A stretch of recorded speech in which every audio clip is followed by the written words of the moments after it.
Good evening to everyone. I'm delighted that you're here tonight. This is going to be a very exciting time for us. My name is Joan Caton, and I teach political science here at Pace University. It is my great pleasure to introduce to you Alika Hanan and Yonatan Shapiro, who have decided that Gandhi was right when he said, "An eye for an eye will make the whole world blind." And they have endeavored instead to help the whole world see better. Alik and Yonatan. I'll start from the beginning, I guess. I was born in Jerusalem some 30 years ago. I grew up there. I guess a normal Israeli childhood.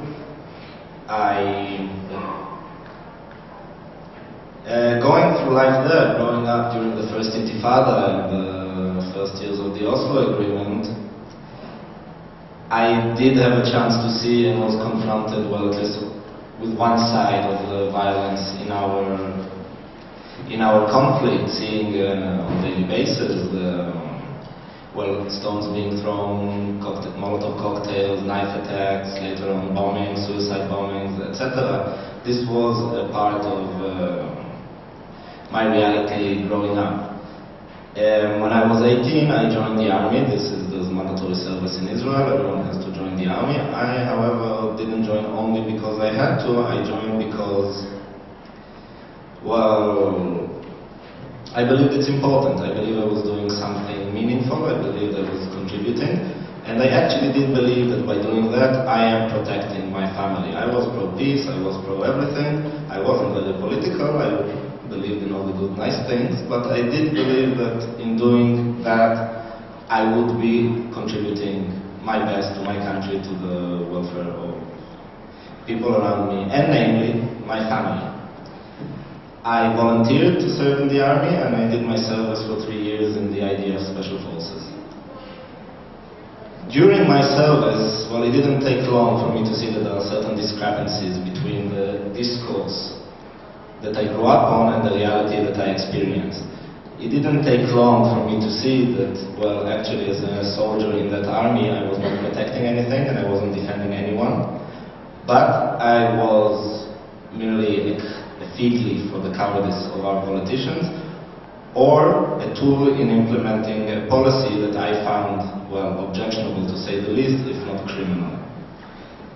The things I saw and the things I did brought me to this realization. However, going from realizing something to actually acting upon it, there is quite a distance.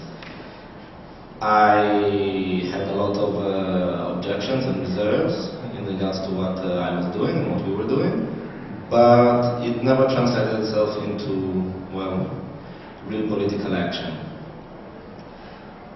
I kind of thought that I can ride out this time, and when my 3 years are over, well, I just wash my hands from the whole thing, and I'll be done with that. However, something did happen to me that made me realize that,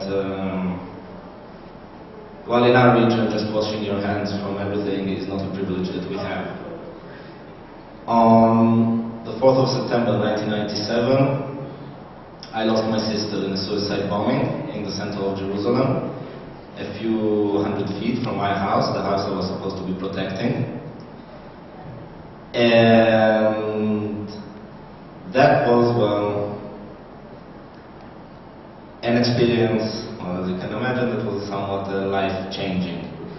And trying to come to terms and understand this experience and trying to find a way to deal with all these emotions and the anger and the frustration that I was feeling, looking around me, I couldn't find any other answer other than, well, silence, resignation, acceptance of fate, or, on the other hand, on the more active pole, a cry for revenge.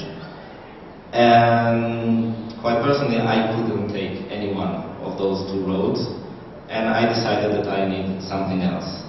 I decided, as the first thing, that I don't want to be a part of this army anymore. I don't want to kill for them, I don't want to die for them, and I'm out of this game. But I also felt that some kind of a more active, positive action is needed. It did take some time, but I found myself active in several groups One was the Israeli-Palestinian Bereaved Family Forum. The other one, where I was very active and was very close to my heart, was a group called Courage to Refuse.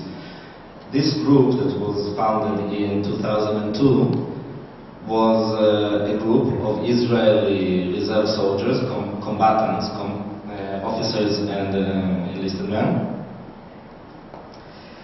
that declared openly that they will not serve anymore in the occupied territories because they found this service immoral, illegal, and they find that this service does not protect Israel, but quite on the contrary, puts Israeli civilians in harm's way. They published this letter in an Israeli newspaper, and this did create a certain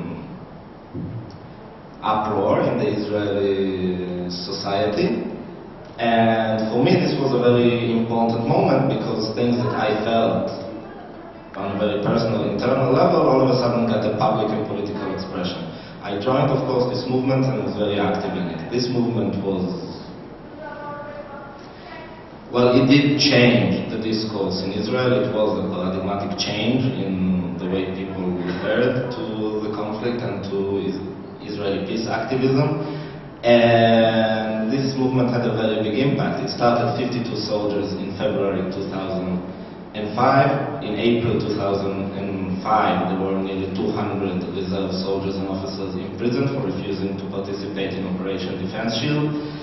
By the end of that year, there were nearly 300 people who signed that letter. By the time that Courage to Refuse stopped working, we were over 600 people who openly signed the letter, who openly declared that they will not serve in the army, that they will not serve the occupation. This was a very important moment for me, personally and politically, but it wasn't enough. It didn't generate the change that we wanted. It didn't brought out the things that we thought were crucial in our society. There was a very important Israeli philosopher, Yeshayahu Leibovich, said once that once 500 of Israel's finest would openly refuse, the earth would shake in Israel. Well, we were 600 and the earth didn't really shake.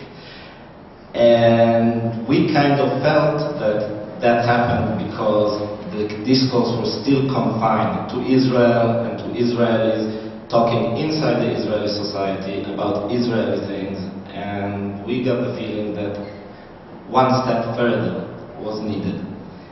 And a group of people organized itself, and the next step was kind of evident to us, that we needed to go and find people on the other side who would be willing to talk to us, who would be willing to shake hands with us and work together to bring about dialogue and to call again for the reopening of negotiations, etc. And we thought that the way to make the strongest impact was to find people who were like us, in a way, with all the differences and inequalities that this comparison entails, but who were like us, people who took up arms, who believed that through violence they would be able to change reality in our region, to promote their national goals through violence, and having experienced that, are now willing to speak and to think differently.